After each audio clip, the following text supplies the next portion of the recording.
Pachora people's बँकेची निवडणूक 2 दिवसांवर येऊन ठेपली आहे आणि त्यातच उमेदवारांमध्ये आरोप प्रत्यारोप सुरू आहेत. पाचोरा पीपल्स बँकेच्या विद्यमान उमेदवारांनी जे आरोप अपक्ष उमेदवार डॉक्टर निलेश मराठे यांच्यावर केले आहेत, त्या आरोपांचे निलेश मराठे यांनी खंडन केले आहे. केला होता आणि मी आता ते इलेक्शन लढवतो सुद्धा आहे. माझा अनुक्रमांक आहे 8, माझी निशाणी आहे छत्री. 13 जुलै 2025ला हे आपलं मतदान आहे. आता आजची जी पत्रकार परिषद जी झाली होती आहे त्याचं महत्त्वाचं कारण आहे की काल माझ्या विरोधकांनी एक पत्रकार परिषद घेतली ती पण खूप दिवसांनंतर घेतली. म्हणजे मी तरी असं म्हणतो की बाबा माझ्यामुळे पाचोरा पीपल्स कोऑपरेटिव्ह बँकवाल्यांनी पहिल्यांदा पत्रकार परिषद घेतली आहे. इतक्या वर्षांपासून इलेक्शन चालले ते काय. सगळ्यात अगोदर मी हे सांगू इच्छितो की आम्ही जेव्हा लोकांमध्ये फिरतोय, आपले जे जवळचे किंवा सगळ्याच सभासदांना भेटतोय, जे मतदार बंधू आहेत किंवा भगिनी, तर त्यांच्यामध्ये आम्हाला इतका छान प्रतिसाद मिळतोय काय. त्या प्रतिसादामुळे मी शेवटपर्यंत टफ फाईट करेन काय. पुढचा विषय मला हे बोलायचा आहे की विरोधक जेव्हा प्रचार करताय, गावोगावी येऊन फिरताय, ते एकच विषय मांडताय की बा यांनी आम्हाला 2 कोटी रुपयाचं व्याज माफ करून द्या काय असं सांगितलं आहे. नंतर दुसरा त्यांचा महत्त्वाचा विषय आहे की बा त्यांच्या एकट्यामुळे इलेक्शन लागले, बँकेच्या पैशांचं नुकसान होतं आहे. तर हे सगळं खोटं आहे काय, सगळं खोटं आहे. बँकेला गव्हर्नमेंटला किंवा AR ऑफिसला डिपॉझिट द्यावी लागते. बँकेचा खर्च जो आहे, काही उमेदवार जर बिनविरोध झाले तर मतपत्रिकांचा जो खर्च असतो तो कमी होतो. म्हणजे आता उदाहरणार्थ समजा की आता जनरलमध्ये फक्त आम्ही उभं आहे तर जनरलच्याच मतपत्रिका छापल्या जातात, बाकीच्या छापल्या जाणार नाही. तर हे त्यांचं सगळं एकदम म्हणजे चिडीचं राजकारण आहे. त्याच्यात मला काही बोलायचं नाही आहे. आता पत्रकार परिषदेवर मला सरळ त्या मुद्द्यावर यायचं आहे की काल त्यांनी जी पत्रकार परिषद घेतली, त्यांनी ती पूर्ण पत्रकार परिषद माझ्या कर्ज खात्यांवर घेतली. पण त्यांनी जनतेला कालच्या दिवशी हे सांगितलं नाही की निलेश मराठेंनी हे पॉम्पलेट छापलेलं आहे. याच्यात जे मुद्दे, ह्या मुद्द्यांवरती ते एक सुद्धा उत्तर त्यांनी दिलंय का, काही बोलले का, याचं उत्तर मला मिळालं पाहिजे की मला मत का तुम्ही साधारण सभासदाला, मतदाराला मतदानाचा हक्क मिळवून दिलाय. आज जर ही पाचोरा पीपल्स बँकेची निवडणूक बिनविरोध झाली असती तर पुढच्या 5 वर्षाला आपल्याला कळालंही नसतं कुठल्या गल्लीगुळ्यात इलेक्शन होऊन गेलं, बिनविरोध झालं का काय झालं, आणि आपले सभासद मतदार तसेच घरी बसले असते. त्यांना जो त्रास झालाय, यांनी त्यांना त्यांच्या घरी जाऊन उत्तर द्यावं की निलेश मराठेला तुम्ही का थांबवू शकले नाही. तर आता सरळ मी जे त्यांनी माझ्यावरती जे प्रश्न केलेले होते त्याच्यावरती मला सगळ्यात पहिला प्रश्न होता की त्यांनी 4 कोटी रुपयाचं कर्ज घेतलं होतं. मी 4 कोटी रुपयाचं कर्ज घेतलेलं नाही आहे. मी 3 फॉर्म आहेत माझे, अथर्व ट्रॅक्टर्स, त्याच्यामध्ये मी 98 लाख रुपये घेतले होते. महालक्ष्मी पेट्रोलियम त्याच्यामध्ये 75 लाख रुपये आणि श्री विनायक पेट्रोलियममध्ये 50 लाख रुपये. त्या तिघांची जर अमाऊंट आपण जोडली तर ती जवळपास 2 कोटी 23 लाख रुपये होती. आणि अवघे म्हणजे हे कर्ज घेताना मला सुमारे 3 ते 4 लाख रुपये मॉर्गेजला खर्च आला काय. आणि 3 महिन्यानंतर या बँकेवरती प्रशासक बसला. आता तो प्रशासक का बसला, सगळीकडे बँक म्हणजे पत्रकार परिषद, अमुक पेपरांमध्ये बातम्या होत्या काय. तर हे म्हणजे जे झालं होतं, हे दोघं संघी बंधूंचे आपसामध्ये वाद होते काय, त्याच्यामुळे त्या बँकेवर प्रशासक बसला होता. हे सगळ्यांना माहिती आहे. प्रशासक जर बसलाय तर त्याचं काम काय आहे की जे इमानदार व्यापारी आहेत, जे मोठे मोठे कर्जदार आहेत, आता माझे पेट्रोल पंप आहेत, मी रोज त्याच्यात भरणा करतो, मी रेग्युलर व्याज भरतो काय. 3 महिन्यापर्यंत जर स्टेटमेंट माझं चेक केलं सगळ्यांनी बँकेत जाऊन, ते देता का नाही देत ते मला माहीत नाही. तोपर्यंत माझा पूर्ण व्यवहार त्यांच्याकडेच होता. मी बँक ऑफ महाराष्ट्राला सांगून दिलं होतं की मी आता पाचोरा पीपल्स कोऑपरेटिव्ह बँकेत गेलो आहे, ते तुमच्याकडे येतील आणि माझे लोन्स टेक ओव्हर करतील. जो आरोप माझ्यावरती झालेला आहे ना, की मी दोघं बँकांमध्ये CC अकाउंट ठेवले, तो आरोप चुकीचा आहे. बँक ऑफ महाराष्ट्राचं माझ्याकडे पत्र आहे. बँक ऑफ महाराष्ट्राचं पत्र असं म्हणतं,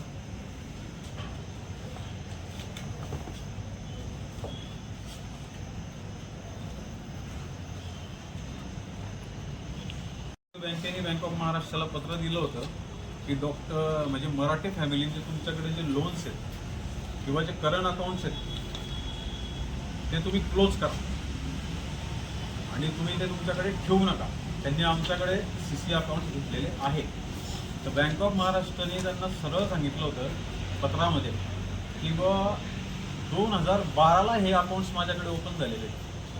म्हणजे RBIचा नियम असा म्हणतो की जिथं आपण अगोदर अकाउंट ओपन केलं आहे ते अकाउंट क्लोज होत नाही, जिथं नंतर ओपन केलेलं आहे ते अकाउंट क्लोज होतं. आणि त्यांनी त्यांना सरळ सांगितलं आहे की बा तुम्ही त्यांना फायनान्स करताना आमचा कन्सेंट का नाही घेतला, हा मेन प्रश्न होता. पण ठीक आहे, तर कन्सेंटचा विषय तर काही नाही आहे. पण ज्या वेळेला हे लोन टेक ओव्हर व्हायला हवं होतं पीपल्स बँकेकडून, त्यावेळेला बँकेवरती प्रशासन बसून गेला होता. त्याच्यामुळे ती पुढे कारवाई झाली नाही. आता महत्त्वाचा विषय आहे की त्यांचं म्हणणं आहे की 2020ला मी असं पत्र दिलं होतं की मला RTGS NEFT बँकेकडनं मिळाले नाही आहे, तर तुम्ही माझा जो या दिवसाचा इंटरेस्ट आहे तो कॅन्सल करा. तर आम्ही 2020ला त्यांना पत्र दिलं होतं की तुम्ही किती लोकांना प्रशासक बसल्यानंतर RTGS NEFT दिलेली आहे किंवा कोणाचे चेक्स पास केले काय, त्याचा तपशील आम्हाला द्या. त्याचंही पत्र माझ्याकडे, मी ते पत्रकार परिषद झाल्यावर आहे ना सगळं देईल मी तुम्हाला, काय सगळं दाखवेल, माझ्याकडे कागदपत्री प्रूफ्स आहेत. त्यांनी आज तुमची 2025 जुलै आली, अजूनपर्यंत मला त्याचं उत्तर मिळालेलं नाही आहे. आणि हेच पत्र, सेम पत्र माझे जळगावचे ॲडव्होकेट डॉक्टर विक्रम पवार त्यांनी सुद्धा त्यांना पत्र दिलं होतं. आमचे हायकोर्टाचे ॲडव्होकेट डॉक्टर आबासाहेब शिंदे आणि डॉक्टर विनायक खोन त्यांनी सुद्धा पत्र दिले होते, पण त्यांनी त्याचं उत्तर दिलं नाही. कारण त्यांनी RTGS NEFT दिलेलेच नाही लोकांना, त्यांनी त्याचा तपशील ते देऊच शकत नाही.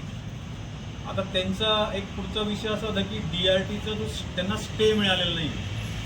DRTची ऑर्डर सुद्धा माझ्याकडे, DRTच्या ऑर्डरमध्ये जजनी 2 लोकांना नेमिंग केलं, एक रिस्पॉन्डंट आहे बँक आणि एक अप्लिकंट आहे. अप्लिकंट म्हणजे मी, रिस्पॉन्डंट बँक म्हणजे पीपल्स बँक. आता त्याच्यामध्ये जजनी त्यांना काय सांगितलं, हे जे इंटरलोक्युलेटरी ॲप्लिकेशन आलेलं आहे याच्यामध्ये ते स्टे द्यायला तयार होते. काय ते ओरली बोलले. कारण आम्ही तिथं गेल्याबरोबर आमचं सगळं जे पिटिशन आहे 95 पेजचं ते जर तुम्ही सगळ्यांनी वाचलं, ते जर मी लोकल केलं ना, त्याच्यामध्ये तुम्हाला सगळं मॅटर कळून जाईल काय आमचं काय म्हणणं आहे.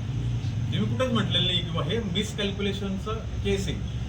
माझं म्हणणं आहे ज्या दिवशी प्रशासक बसला माझ्याकडे जी मुद्दल व्याज असेल या दिवशी घेऊन टाका. आता लगेच त्यांनी काय केलं, माझं अकाउंट होल्डवर ठेवलं.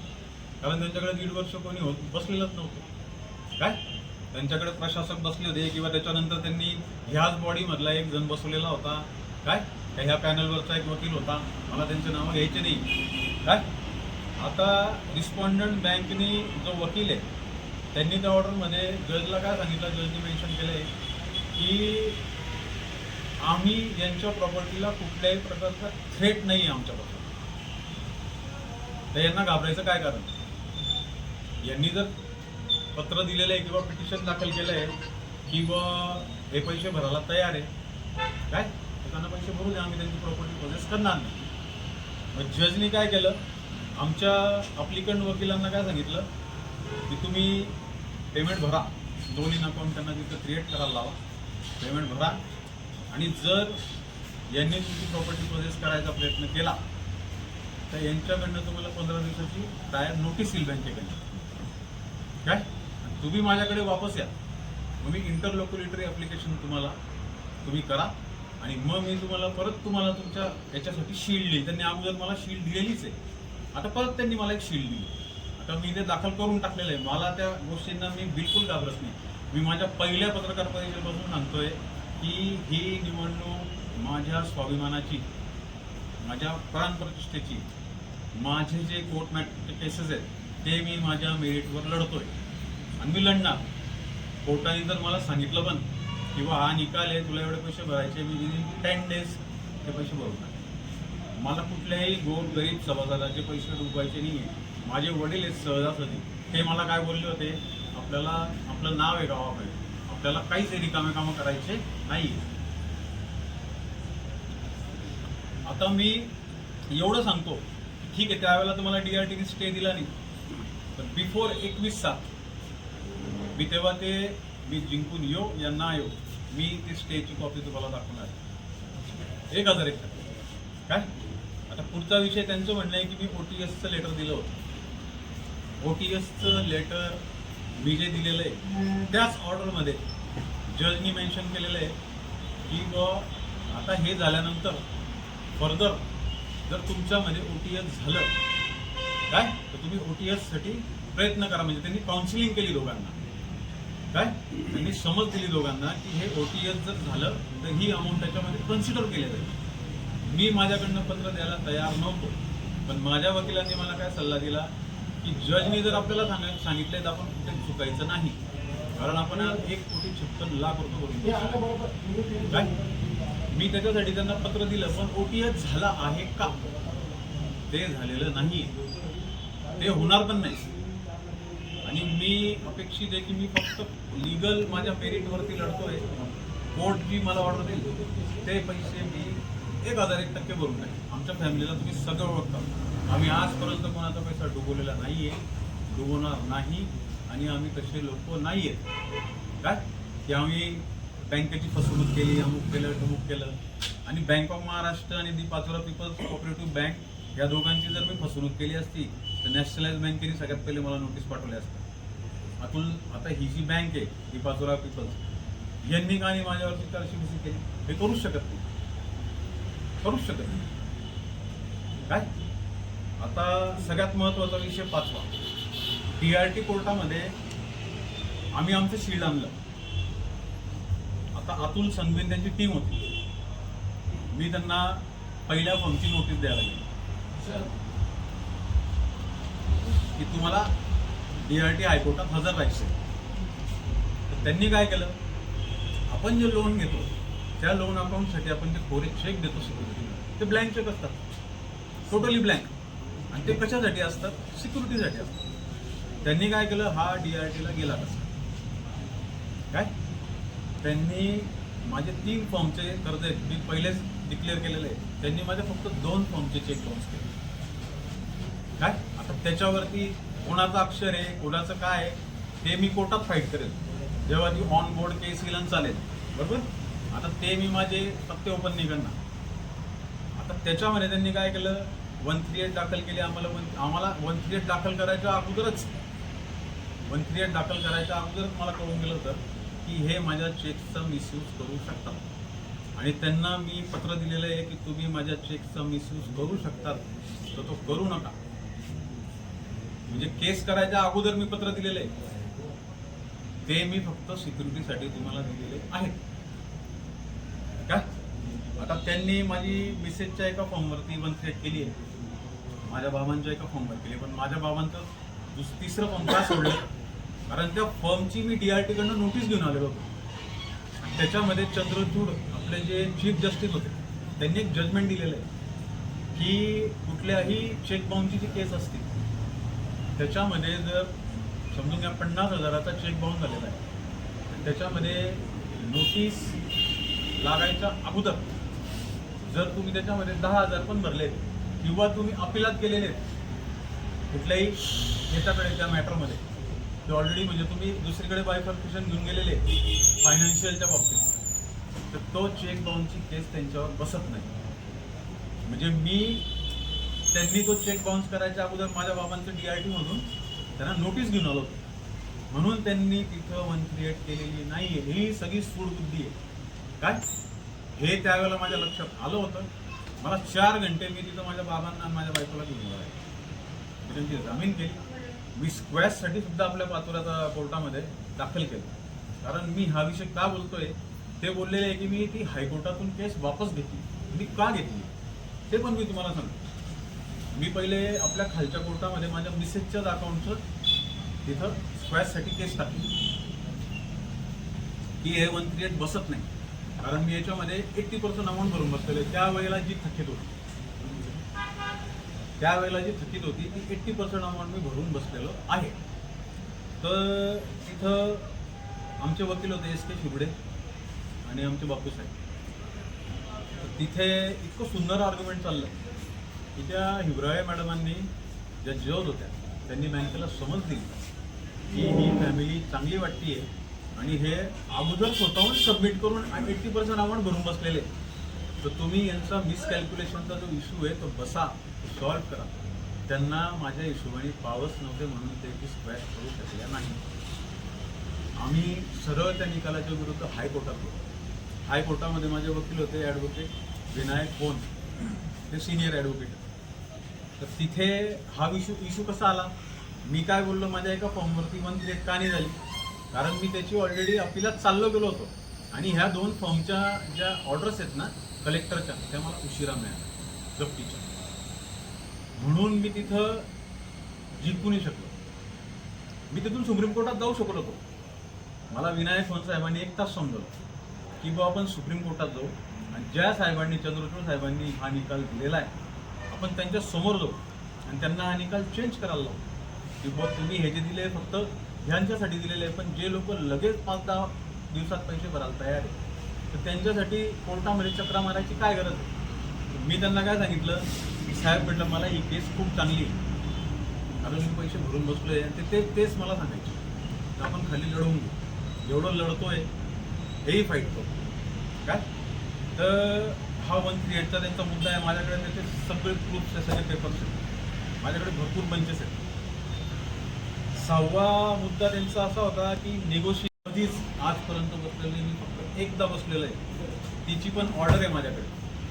त्याची ऑर्डर अशी म्हणते की व DRTला त्यांच्या वकिलांनी तिथं काय सांगितलं माहिती की जे अप्लिकंट आहेत ते आमच्यापर्यंत अप्रोचच होत नाही. OTS साठी ऑन रेकॉर्ड आहे, लिहिलेलं आहे, ते आमच्याकडे अप्रोचच होत नाही आहे. तर तुम्ही त्यांना सांगा किंवा आमच्या बँक ऑथॉरिटीकडे तुम्ही अप्रोच व्हा काय आणि OTS साठी बसा. OTSचं पत्र मी दिलं का यांनी दिलं ते उत्तर मला द्या. यांनी बँकेला सांगितलेलं किंवा OTSला हे आमच्याकडे अप्रोच होत नाही, तुम्ही यांना सांगितलं. जजनी त्याच्यावर सांगितलं अप्लिकंट तुम्ही 11 वाजता ह्या तारखेला तिथं बसा, त्याचे मिनिट्स तयार करा. मिनिट्स म्हणजे काय, आता आपण जे बोलतोय ना ते सगळं कागदावर लिहायचं जे बोलतोय. मी तिथं जायला तयार नव्हतो. मी माझ्या वकिलांना काय सांगितलं, हे काय रिकामी कामं तुम्ही लावले म्हटलं काय, तर ते मला म्हणे नाही आपल्याला जावं लागेल कोर्टाला लागेल. तर ठीक आहे, तिथं मी गेलो 11 वाजता बरोबर. तिथे ॲज युजल आपले सगळे डायरेक्टर बाकीचे बसले, त्यांना काही समजत नाही आणि आतून संघवी होते, प्रशांत अग्रवालचं नव्हते काय. तिथे गेल्यावरती अतुल संघवी मला म्हटले की व निलेश दादा म्हणे ही आपली बँक आहे, तुम्ही एवढा बिझनेस दुसऱ्या बँकांना देताय, वापस या. म्हटलं मला तुमच्या बँकेवर ट्रस्ट राहिलेला नाही, मी इथं कायसाठी आलो आहे, कोर्टाने जे सांगितले ते मिनिट्स तयार करायला आलो, बसा बोला. त्यांनी मला ऑफर दिली की तुमच्या 3 प्रकरणांमध्ये मी तुम्हाला 22 लाखापर्यंत व्याज माफ करून देईन. मग मी त्यांचं ऐकलंय, मी त्यांना एकही शब्द बोललेलो नाही, पाणी सुद्धा पिलो नाही मी तिथे. मग मी त्यांना म्हटलं ठीक आहे तुम्ही मिनिट्स तयार केले, हो म्हणे तयार केले, बरं ठीक आहे म्हणे. मग किती वेळ लागेल त्याला टायपिंग करायला, माझ्या वकिलांना मला टाकायचं. म्हटलं मग माझं एक काम राहिलं आहे घरी जाऊन, ते करून येतो, तुम्ही तयार करा. त्यांनी माझ्या वकिलांना, मग मी बोललो हायकोर्टाच्या पास असं झालं आहे, त्यांचा फोन आला. त्यांनी मला काय सांगितलं, असं नाही म्हणे, त्यांनी तुला ऑफर दिली ना तू पण त्याला तुझी ऑफर, नाही तर ते कोर्टात काय सबमिट करतील, इथे फक्त येऊन मम बसले शांत. त्यांना म्हणजे त्यांना पैसे भरायचे नाही आहे, ते असं गृहीत दाखवतील आणि OTSला बसायला तयार नाही. त्याचा अर्थ असा नाही. म्हणून मी त्या वकिलांना काय बोललो, आता मला वेळ नाही, तुम्हीच मला पत्र तयार करून मेल करा, मी प्रिंटआउट घेतो आणि देतो. तर त्या वकिलांनी टाकलं त्याच्यामध्ये की 2-2 लाख रुपये किंवा 5-5 लाख रुपये. हां, तो ते काल मुद्दा ते बोललेले आहेत. आता मला त्याच्यावर सगळ्यात मोठा विषय काय बोलायचा आहे की OTS झालं का, 1 टाइम सेटलमेंट झालेलं नाही. मी त्या वकिलांना एकच सांगतो, मी आज कमीत कमी 8 लाख रुपये स्टॅम्प ड्युटी भरली काय, वकिलांच्या वेगवेगळ्या ठिकाणी फीस दिलेल्या आहेत. कमीत कमी 18 ते 20 लाख रुपये मी अजून पैसे ठेवलेले माझ्याकडे खर्च करायला, पण मी माझ्या मेरिटवर लिगल मांडले. तुम्ही पाचोऱ्यात कुठल्याही बँकेत जा, आज सुद्धा आमच्या सिबिलला ते लोन दिसतात, तरी माझ्या मागे नॅशनलाइज बँक फिरतात की आम्ही तुम्हाला लोन द्यायला तयार आहे. फक्त 3-4 महिन्यापूर्वी मी माझे 7 पेट्रोल डिझेलचे टँकर 3 टँकर घेतले. मी बँक ऑफ महाराष्ट्रमधून घेतले. बिझनेस कोणाचा लॉस झाला? पाचोरा पीपल्स कोऑपरेटिव्ह बँकेचा. काय तर त्या विषयावर मला पुढे जायचं नाही आता जास्त. आता हा झाला OTFचा विषय. आता त्यांचं म्हणणं आहे की बा यांना आम्ही पेनल चार्जेस वगैरे माफ करू, काय आम्ही यांना जे व्याज लावलं ते माफ करू. सगळ्यात मोठा मुद्दा आहे की अकाउंट NPA झाल्यानंतर त्याच्यावर तुम्ही कुठलाच व्याज लावू शकत नाही, कुठलाच नाही, कुठलंच पेनल चार्जेस लावू शकत नाही, काहीच करू शकत नाही. हे DRTच्या प्रोसिडिंग ऑफिसर किंवा प्रिसिडिंग ऑफिसरने त्यांना तोंडावर सांगितलं, तोंडावर. किंवा तुम्ही चेक करा, कुठल्याही वकिलाकडे जा, विचारा, ते लावू शकत नाही. आणि माझं अकाउंट मुळातच चुकीचं NPA झालं. जे अकाउंट 90 डेजमध्ये NPA व्हायला पाहिजे नव्हतं त्याला 1.25 वर्ष ते 1.5 वर्ष लागलं. आणि माझं म्हणणं तेच आहे की हा जो 1.25-1.5 वर्ष तुम्ही माझा अकाउंट NPA करायला लागला आहे, हे व्याज मी का भरतो? माझं कॅल्क्युलेशन 2018चं आहे, तुम्ही माझा भरणा घेत नाही, मला RTGS NEFT देत नाही, तर मी त्याच्यावरती काय करू? मी तर तुम्हाला 2018चं सांगतोय, क्लोज करा विषय. बरं, यांनी नाही ऐकलं तरी मला यांच्या जो दाद मागायला जायची नाही, कारण हे काय आहे, हे हसून गंमत बघणारे लोक आहेत आणि मला ते लोक तसे लोक आवडत नाही. आमच्या वडिलांनी काकांनी आम्हाला हे संस्कार दिलेले नाही, मी भांडेल. आता त्यांनी पुढचा एक विषय दिलेला आहे की बा हे मिसकॅल्क्युलेशनचा एक विषय होता, ते मी पहिले घेतला. 101ची ऑर्डर, 101चा आम्ही यांच्यावरती गुन्हा दाखल केला आहे.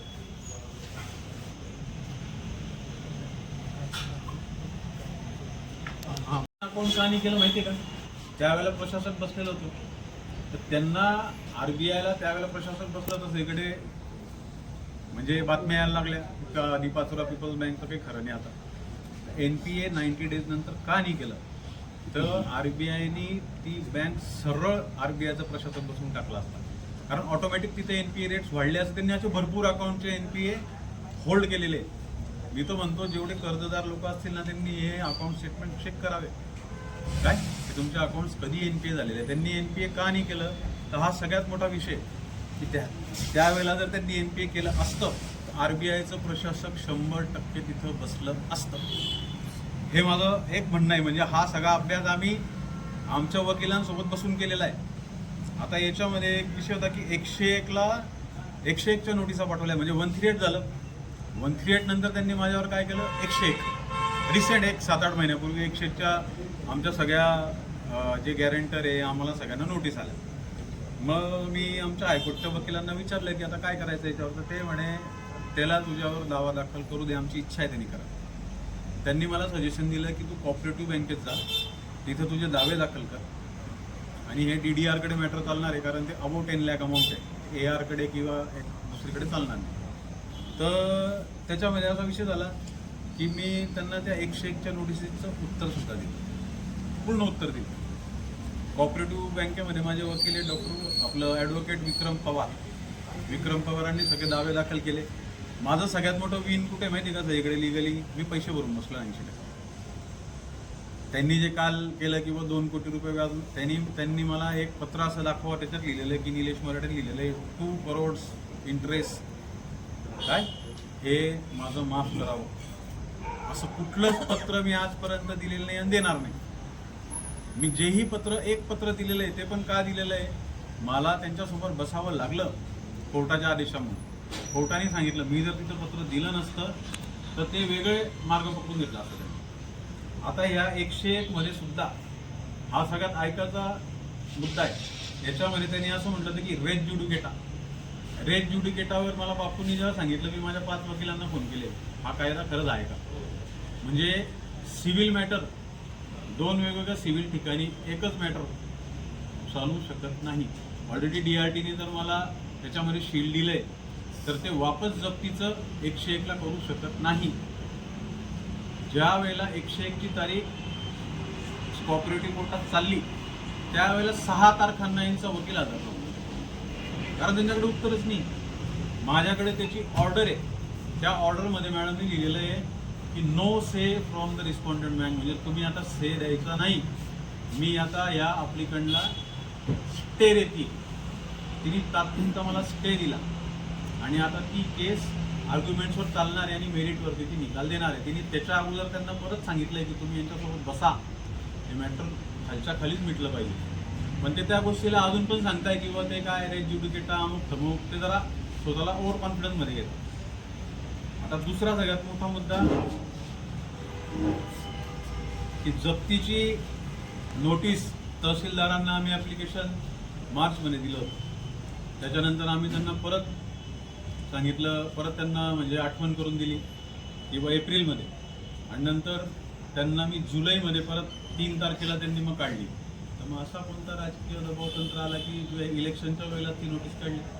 हां, तहसीलदारांवर म्हणजे तहसीलदारांना हे माहिती होतं का की अयोग्य नोटीस चाललेली आहे अगोदर, आणि म्हणजे अचानक इलेक्शनच्या वेळेलाच ही नोटीस का काढली? हा सगळ्यात मोठा माझा मुद्दा आहे की दबाव तंत्रामुळेच ही नोटीस निघाली आणि आम्ही त्या नोटीसला उत्तर देऊन टाकलेलं आहे. तेच उत्तर नाही दिलं आहे. माझं कालच्या दिवशी DRT हायकोर्टामध्ये इंटरलोक्युलेटरी ॲप्लिकेशनसुद्धा दाखल झालं आहे. वेळ पडली तर 16-17 तारीख आहे. त्या दिवशी मला स्टे भेटून तिथं मला घाबरायची काहीच गरज नाही आहे. आणि मी पहिल्यापासून सांगतो आहे की तो माझा मुद्दा वेगळा आहे, मी त्या मुद्द्यावरती भांडतोय. ते या इलेक्शनसोबत मिसमॅच करू नका. तरी अतुल संघवीने काल बँकेचं काय हित केलेलं आहे ते सोडून निलेश मोराडेचे केसेस घेऊन बसलेले होते. काय एवढं माझं म्हणणं होतं. आता त्यांनी ग्रॉस NPA काय आणि नंतर त्यांचा नेट NPA काहीतरी सांगितलं आहे. त्यांनी मोठमोठे बोर्ड लावलेत पाचोऱ्यात 1-2 वर्षापूर्वी की आमचं बँकेचं 0% NPA. काय मी बऱ्याचदा पत्रकार परिषद बोललो 0% NPA रोखच काय. नंतर ते काय बोलले किंवा यांच्यामुळे आमच्या बँकेचा NPA जास्त वाढतो. बरोबर, तर मग तुम्ही बसा, माझे मिसकॅल्क्युलेशन कॅल्क्युलेट करा. हां, अशा वेगवेगळ्या फोरममध्ये तुम्ही माझ्यावरती केसेस करण्यापेक्षा आम्ही काय, आमची काय फॅमिली काय डिफॉल्टर फॅमिली? बसा ना आमच्या समोर, तुम्ही सांगा, बसू शकतात ना तुम्ही. म्हणजे जप्तीची नोटीस काढशाल, मी DRTला जाईल, तुम्ही 138 करशाल, तुम्ही 101ला जाशाल. हां, आणि इलेक्शनमध्ये बाबाडं काढशाल किंवा याचं असं आहे म्हणून इलेक्शनला. मी पहिल्या पत्रकार परिषदेपासून सांगतोय, मी याच्यासाठी उभा नाही आहे. मला जर फायदा घ्यायचा असताना मी ज्या दिवशी फॉर्म माघारी झाली त्या दिवशी मी फायदा घेऊ शकलो असतो, पण मी त्या याचा माणूस नाही आहे. माझी फॅमिली त्या विचाराची नाही आहे. मला जे आदेश मिळतील कोर्टाचे मी जागेवरती 10 दिवसात त्यांचे पैसे भरणार. आता त्यांनी एक मुद्दा म्हणला की पैसे भरायची तयारी नाही मग यांची. ऑलरेडी मी 1,56,00,000 भरून बसलो आहे. माझ्याकडे पत्र आहेत, तुम्हाला मी सगळं दाखवलेलं आहे. पैसे तोच भरतो, म्हणजे मी जर भरलेले तर माझी पैसे भरायची तयारी नाही का तुम्हाला असं वाटतं का? मी ऑलरेडी पैसे भरून बसलो 80%. हा विषयच येत नाही. काय बँक ऑफ महाराष्ट्राचा मुद्दा झाला. आता मेन विषय तो काय बोलला आहे, अशोक संघवींनी मला त्या बँकेत बोलवलं. काय ही गोष्ट खरी. अशोक काकांना जर इलेक्शन नंतर वेळ मिळाला ते तुम्ही भेटा त्यांना, तेही सांगतो. ते पुऱ्या गावात सांगत फिरतात की मैंने इतना अच्छा आदमी इनको ला के दिया था, इसके अकेले के फॉर्म पे पूरे बँक के जे कर्मचारी आहेत त्या व्याजावर त्यांचा पगार निघतोय म्हणजे याच्या एकट्याच्या फॉर्म्सवरती. इतना अच्छा कस्टमर ला के दिया. त्यांनी नंतर काय विषय काढला, कोणाला टँकर दिला, अमुक दिलं, मला त्या विषयावर जायचं नाही. ते का दिलं, कसं दिलं, मला सगळं माहिती. मीच त्या व्यक्तीला सजेस्ट केलेलं आहे, मीच सगळं करून दिलेलं आहे. काय म्हणजे लोनचं नाही बरं का, गाडी कशी, काय पेपर लागतात, काय नाही, तो पुढचा विषय. त्यांनी एक विषय मांडला की बाबा कोणीतरी व्हॉट्सअप चॅटवरती आमचे बापूंचं चाललं होतं कोणासोबत तरी, की राहुल संघवी अशोक संघवी सोबत आले. त्यांनी एक सांगितला विषय की अशोक संघवीवर अजूनसुद्धा आमची नाराजी आहे.